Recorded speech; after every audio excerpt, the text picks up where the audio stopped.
most certainly there is no honey trap here, Meghna, because Sachin works at a Kirana store. So he's not working in DRDO or some sensitive installation. He's just a regular guy at a Kirana store. This story is bringing out the Sherlock Holmes in everyone, everyone trying to play Jagga Jasoos and, you know, coming up with their theories. And it's got people gripped. It's almost become a soap opera that's playing itself out in full public glare. Yeah, I'm actually titling it, Haider, Ek Prem Katha, because it's so cinematic almost. But, you know, Rahul, honestly, like my biggest fear is that, you know, this shouldn't turn into an orchestrated sort of propaganda campaign. We shouldn't add communal hues to it. We shouldn't politicize the issue. It's, for me at least, it's not feeling like a case of honey trapping. She's clearly not coming across as a spy. I mean, an illegal immigrant would go into hiding. Here's Seema, you know, in front of the media. She's also brought her children along. Why would she, you know, risk the lives of her children? She would have left them with her ex-husband if she were a spy. So this, you know, I think we also need to allow ourselves to be gullible, to allow love to win, you know, to not say ki there are love laws for everything, including reverse love jihad, where, you know, it's dictated upon who you can love, how much you can love, how you can love. So I think we must do away with all of that. And I think the but it's also, issues, you know, it's very awkward. But the fact is, it's bringing out our worst social biases. People look at her and say, oh, she's a good-looking girl. How can she fall in love with her?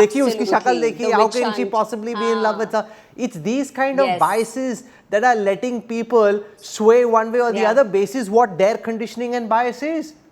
But, you know, Rahul, that's the thing. Anytime we see an attractive woman, we immediately launch on a witch hunt against her. We want to tear her down. We want to bring her down. And that's unfortunately, you know, 16,000 years of patriarchy speaking to our subconscious where we can't hold back. And we're not focusing on the larger issue that, you know, how our national security has been threatened, that 5 people from an enemy state just walked into our country.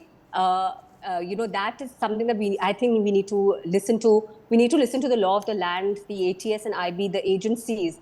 They are investigating. They made the arrest. They put her out on bail. So they are doing their job. So before we launch another witch hunt against an attractive woman, let's just take a step back and think of the larger issues at hand. You know, somebody was mentioning that she didn't have ample documents. What we're forgetting, Rahul, and we see this in our daily lives, women have always been marginalized when it comes to documentation. You know, their natal, especially from a certain socioeconomic strata, their natal family will not let go of the documents. They'll be married off in distant villages where there's no access to documents. So therefore, a lot of women are thriving on, say, fake IDs, including fake Aadhaar cards. So you can't put the onus of that on a woman or make it look like it's her fault. It's the fault of our society that, you know, women have been marginalized for so long, and even illegal, unlawful immigrants, the political vilification that takes place, the stigmatization, it's very sort of Kafkaesque almost. So let's not ignore that out of Seema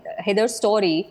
It's not about honey trapping. It's not about reverse love jihad. For me, the important thing is about our borders, why are borders so porous, and also the documentation and legality of women in particular who've been marginalized for so long.